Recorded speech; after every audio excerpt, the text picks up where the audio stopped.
राधे राधे सभी को। आप सभी मतलब अगर आप सभी का स्वागत है बरिड लाइव चैनल में। अगर आप सभी लोग वृंदावन आने का सोच रहे हैं तो आप अभी वृंदावन आ सकते हैं, क्योंकि यमुना जी का जो जल स्तर बढ़ रहा था वो अब कम हो चुका है। इतना कम नहीं हुआ है, बट यमुना जी का जल स्तर जो है वो कम हो चुका है। और ये वृंदावन की परिक्रमा का आपको हम एक ब्लॉग दिखाते हैं, बढ़िया सा वीडियो, बिल्कुल स्किप ना करिए। आपको कटिया स्थान दिखाने वाले हैं जहाँ पे अभी तक कलयुग नहीं घुसा है 1%। कलयुग मतलब वहाँ पे ना मोबाइल यूज होता है ना, मतलब जो आज के ज़माने में यूज होता है वहाँ पे कुछ वैसा यूज नहीं होता। आपको दिखाने वाले हैं बाहर से। अगर आपको इसके अंदर का ब्लॉग चाहिए तो आप कमेंट करिए, आपको कटिया स्थान के अंदर का ब्लॉग दिखाने वाले हैं। आपको कुछ अगर आपने कमेंट किया तो जल्द, और अगर आपने कमेंट किया तो जल्द आपके सामने कटिया स्थान का ब्लॉग आ जाएगा। तो अभी हम वृंदावन में है, वृंदावन की परिक्रमा में है, और आप अभी देख ही सकते हैं जी कम से कम अभी टाइम हो रहा है, शाम हो रही होगी, बट तो धूप है और आप श्रद्धालु भी इतनी भीड़ भी नहीं है। आप आ सकते हैं बड़े आराम से, और अगर आपका आने का विचार है तो आप आइए, और वृंदावन में जहाँ आपको घूमना है वहाँ आप घूमिए, क्योंकि जो वृंदावन है वहाँ पे जो यमुना जी का जल था, मतलब जो डर लग रहा था यमुना जी के जल का, वो अब हो चुका है कम, क्योंकि यमुना जी का जो जल है वो कम हो चुका है। इस वजह से बहुत सारे लोग अब वृंदावन उन्हें पता नहीं होगी, तो आप हमारे ब्लॉग में ले लीजिए जानकारी, क्योंकि आपको हम रोज बताते रहेंगे यमुना जी का क्या हुआ है क्या नहीं हुआ। तो जल अभी कम हो चुका है, जल अभी कम हुआ है, इसी वजह से अगर आप आना चाह रहे हैं तो आ जाइए वृंदावन और मथुरा घूमिए। और क्या कहते हैं, अभी आपको कटिया स्थान लेके चलते हैं। आगे वृंदावन की परिक्रमा में ही पड़ता है कटिया स्थान, जहाँ पे अभी तक कलयुग बिल्कुल भी प्रवेश नहीं किया है। वहाँ पे मतलब मोबाइल और ये सब चलाना अलाउड नहीं है। आप देख ही सकते कटिया स्थान आ चुका है। यहाँ पे मतलब लोग बाहर ही मतलब इसके अंदर थोड़ा सा ही मतलब लोग घूम सकते हैं। जो कलयुग है ना, कलयुग इसके अंदर इतने थोड़े से में जो कि लोग घूमने आते हैं, बट इसके अंदर जो मतलब रियल कटिया स्थान के जो लोग रहते हैं वो इससे अंदर रहते हैं, वहाँ पे कोई जा नहीं सकता। और वहाँ पे बिल्कुल भी मोबाइल इन सब इलेक्ट्रिक किसी का भी यूज नहीं होता है, क्योंकि कटिया स्थान में कलयुग नहीं घुसा है। और थोड़ा सा मतलब कटिया स्थान में लोग घूमने आते हैं, तो जो लोग रहते हैं अंदर वो थोड़ा पीछे साइड रहते हैं, और जो घूमने आते हैं उन्हें आगे ही रखते हैं। बाद में खुलता है 4 बजे के बाद अंदर जाने का रास्ता। तो देख सकते हैं आप कटिया स्थान आ चुका है और जा गया, और वृंदावन की परिक्रमा में ही कटिया स्थान आता है। अगर आप वृंदावन की परिक्रमा लगा रहे हैं तो कटिया स्थान जरूर जाइए, क्योंकि कटिया स्थान अंदर से बहुत अच्छा है। अगर आप बोले तो आपको ब्लॉग भी दे देंगे, बस आप एक बार कमेंट कर दीजिएगा। और वृंदावन में अभी मौसम भी बहुत सुहाना है, बहुत अच्छा ही मौसम है।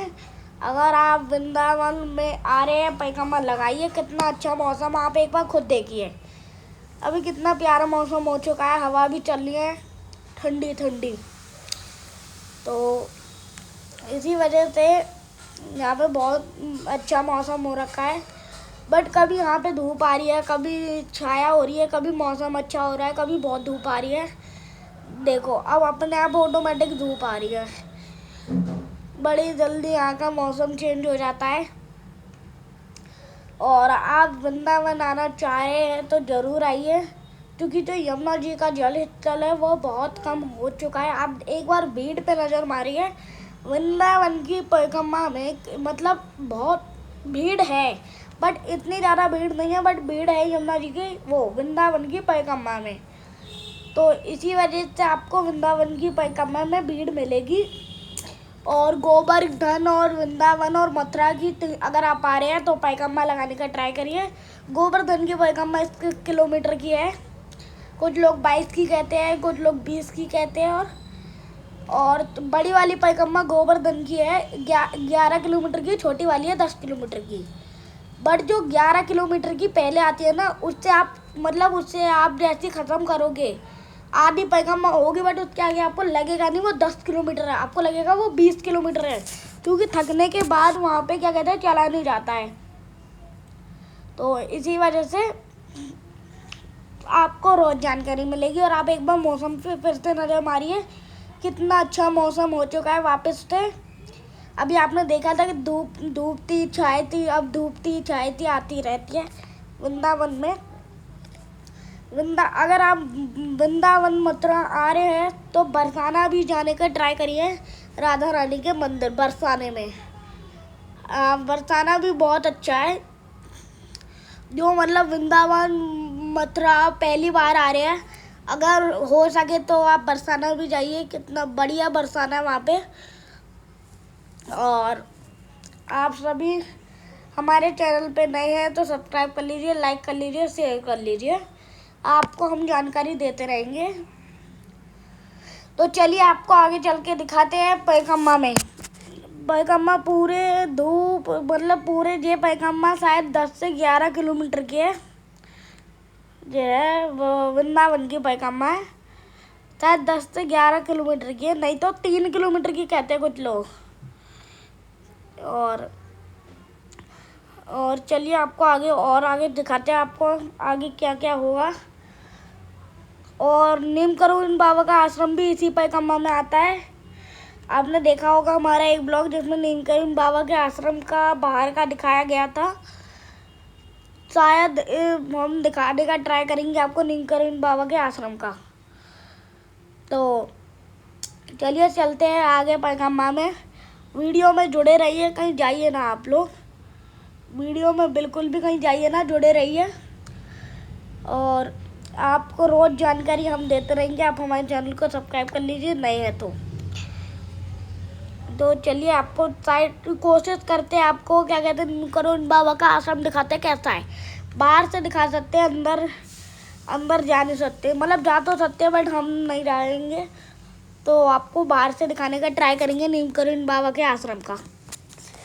तो चलिए आगे चलते हैं पैगम्मा में। भीड़ है बट अभी थोड़ी थोड़ी जगह पे ऐसा लगता है, आपको अभी दिखाते हैं, ऐसा लगेगा भीड़ ही नहीं है बिल्कुल भी। अभी देखो यहाँ पे देखो, ऐसा लग रहा है ना भीड़ ही नहीं है बिल्कुल भी, क्योंकि ये बहुत बड़ा रोड है, बहुत 11 किलोमीटर की पैगम्मा है, तो ऐसा लगता है भीड़ नहीं है बट बहुत भीड़ होती है यहाँ पे भी। वृंदावन की पैगम्मा भी उतनी भीड़ होती है जितनी गोवर्धन की पैगम्मा में होती है, उतनी भीड़ आपको वृंदावन की पैगम्मा में मिलेगी। और मथुरा की पैगम्मा में थोड़ी कम भीड़ मिलेगी इन दोनों के मुकाबले, क्योंकि मथुरा की बहुत ज़्यादा लोग तो नहीं बट लोग ज़्यादा देते हैं, बट इतनी नहीं देते जितना वृंदावन के और बरसाना की वो कहाँ की क्या कहते हैं गोवर्धन की दी जाती है। और अगर आप बरसाना जा रहे हैं, अगर आप डायरेक्ट बरसाना जा रहे हैं तो बरसाना की भी पैगम्मा ट्राई करिए, वहाँ की पैगम्मा 3 किलोमीटर की है, मात्र बरसाने की पैगम्मा 3 किलोमीटर की है। उसमें आपको बहुत अच्छे नज़ारे दिखेंगे पैगम्मा में। बरसाना की पैगम्मा बहुत अच्छी है क्योंकि उसमें अच्छे नज़ारे भी है बरसाने की पैगम्मा में, और मात्र 3 किलोमीटर की पैगम्मा है। आप देख सकते हो सभी लोग दे रहे हैं, कुछ लोग डन पैगम्मा देते हैं, लेट के पैगम्मा देते हैं। तो जो लेट के देते हैं इनके लिए कितनी डिफ़िकल्ट पैगम्मा होती होगी, मतलब ये घर के बहुत टाइम से निकले होते हैं, वो घर से बहुत मतलब इनको महीना भर लग जाता है, कहीं की भी पैगम्मा देने में महीना भर नहीं तो हफ्ता भर तो लगता ही लगता है, क्योंकि ये दंडवास पैगम्मा देते हैं जो लेट के दी जाती है, और चलने के मुकाबले लेटने में ज़्यादा एनर्जी लगती है, आप सभी जानते ही होंगे। और आपको इस ब्लॉग में हम नहीं दिखा पाए क्या कहते हैं नीमकरोली बाबा का आश्रम, अगले ब्लॉग में आपको ज़रूर दिखाएंगे अगर वृंदावन का डाला। तो राधे राधे। सब हमारा ब्लॉग अच्छा लगे तो लाइक शेयर सब्सक्राइब सब कर लीजिए। राधे राधे।